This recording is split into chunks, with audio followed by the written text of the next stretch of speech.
اعوذ باللہ من الشیطان الرجیم بسم اللہ الرحمن الرحیم ان تعذبهم فانهم عبادك وان تغفر لهم فانك انت العزیز الحکیم. یہی روایت، یہی الفاظ آپ بار بار دہراتے رہیں تو حضرت رسول کریم صلی اللہ علیہ وسلم کے صحابی میں حضرت ابو ذر رضی اللہ تعالیٰ عنہ ہیں. وہ فرماتے ہیں جب صبح ہوئی تو میں نے عرض کیا کہ یا رسول اللہ آپ ساری رات یہی آیت پڑھتے رہے یہاں تک کہ صبح ہو گئی. تو فرمایا کہ میں نے اپنے پروردگار سے اپنے واسطے شفاعت کی درخواست کی. یعنی حضرت عیسیٰ علیہ السلام نے کوئی شفاعت کا لفظ استعمال نہیں کیا تھا، یہ کہا تھا آپ ہی پر میں چھوڑتا ہوں، تفویض کرتا ہوں، آپ جو چاہیں کریں، ان بندوں کو عذاب دیں تو عذاب دے دیں، معاف کرنا چاہیں تو معاف کر دیں. تو میں نے اللہ تعالیٰ سے شفاعت کی درخواست کی تو مجھے اللہ تعالیٰ نے وہ عطا فرمائی اور اجازت دی مجھے کہ ہر اس شخص کے لیے میں شفاعت کر سکتا ہوں جس نے اللہ کے ساتھ کسی کو شریک نہ ٹھہرایا ہو. اور ایک دوسری روایت میں جو صحیح مسلم میں آئی ہے یہ آیا ہے کہ رسول کریم صلی اللہ علیہ وسلم نے یہ آیت پڑھ کر آسمان کی طرف ہاتھ اٹھائے اور فرمایا اللہم امتی، اے اللہ میری امت کی طرف نظر رحمت فرما. اور یہ کہہ کر آپ رونے لگے. اس پر اللہ تبارک و تعالیٰ نے حضرت جبریل امین کے ذریعے آپ سے رونے کی وجہ دریافت فرمائی. تو حضرت جبریل نے حضرت رسول کریم صلی اللہ علیہ وسلم نے اپنے اس قول کو بتایا کہ میں اپنی امت کے لیے شفاعت طلب کرتا ہوں.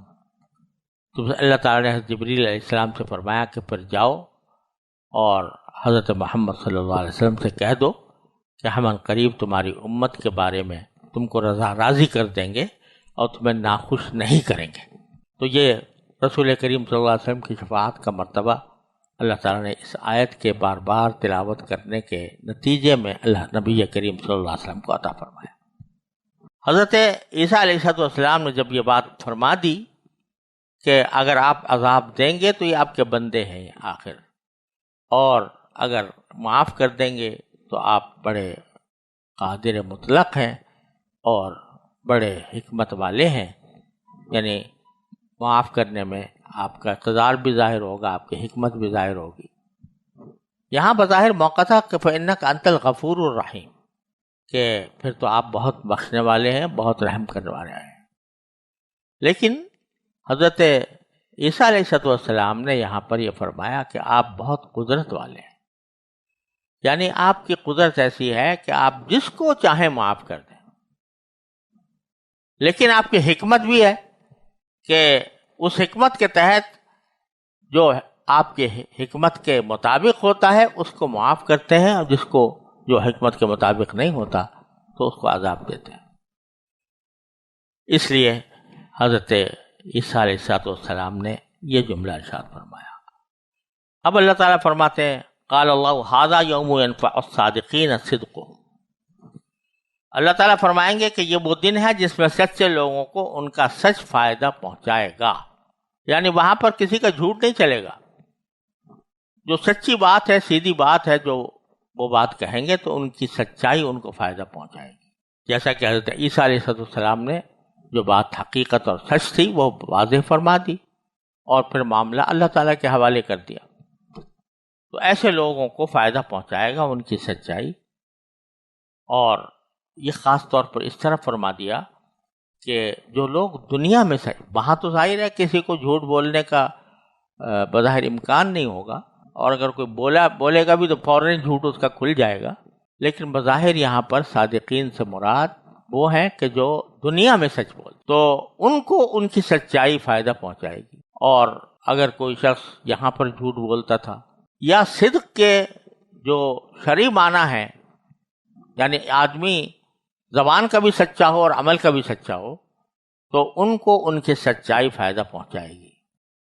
اس فائدہ کیا ہوگا؟ لہم جنات تجری من تحتها الانہار، ان کے لیے وہ باغات ہیں جن کے نیچے نہریں بہہ رہی ہیں. خالدین فیہا ابدا، جن میں یہ لوگ ہمیشہ ہمیشہ رہیں گے. اگرچہ خالدین فیہا کے معنی بھی ہمیشہ رہنے کے ہیں، لیکن ابدا کے ذریعے اس کی تاکید کر دی کہ بعض اوقات خلود کا لفظ زیادہ دیر ٹھہرنے کے لیے بھی استعمال ہو جاتا ہے، تو یہاں واضح کر دیا کہ نہیں، یہ ہمیشہ ہمیشہ جس کی کوئی انتہا نہیں اس میں رہیں گے۔ اور سب سے بڑی بات یہ کہ رضی اللہ عنہم ورضوا عنہ، اس سے بڑی نعمت کوئی اور نہیں ہو سکتی کہ اللہ ان سے راضی ہو گیا اور وہ اللہ سے راضی ہو گئے۔ یہ صورتحال انسان کو صرف جنت ہی میں حاصل ہو سکتی ہے۔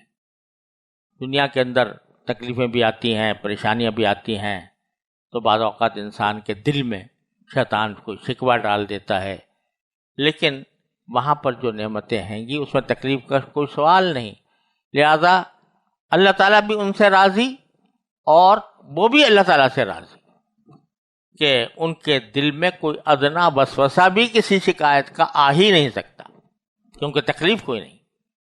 ذالک الفوز العظیم، اور یہ بہت بڑی کامیابی۔ اور پھر آخر میں بڑی زبردست آیت اللہ تعالیٰ نے فرمائی کہ للہ ملک السماوات والارض، آسمانوں میں اور زمین میں، آسمانوں کی اور زمین کی سلطنت اللہ ہی کی ہے، وما فیہن، اور زمین و آسمان میں جو کچھ بھی ہے اس کی ملکیت بھی، اس کی بادشاہی بھی اللہ ہی کے پاس ہے، وہو علی کل شیء قدیر، اور وہ ہر چیز پر قدرت رکھتا ہے۔ یہ جو آیت آخر میں لائی گئی ہے، یہ در حقیقت وہ جتنے بھی احکام اس سورہ مائدہ کے اندر بیان فرمائے گئے، جتنے عقائد بیان فرمائے گئے، اور بار بار تقویٰ کی جو تاکید کی گئی، اس کو مستحضر کرنے کے لیے اب کہا جا رہا ہے کہ یہ بات ذہن میں رکھو کہ آسمان اور زمین اور جو کچھ آسمان اور زمین کے اندر ہے اس سب کی بادشاہی صرف اللہ کے پاس،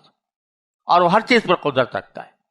لہٰذا ایسا نہ ہو کہ تم اللہ تعالیٰ کی مرضی کے خلاف کوئی کام کر گزرو، اور جو احکام تمہیں بتائے جا رہے ہیں ان میں سے کسی کی خلاف ورزی کے مرتکب ہو۔ اعاذنا اللہ تعالیٰ من ذالک۔ اس پر سورہ مائدہ مکمل ہوئی، اور اللہ تبارک و تعالیٰ اپنے فضل و کرم سے ہمیں قرآن کریم کو صحیح سمجھنے اور اس پر عمل کرتے رہنے کی توفیق عطا فرمائے۔ وآخر دعوانا ان الحمد للہ رب العالمین۔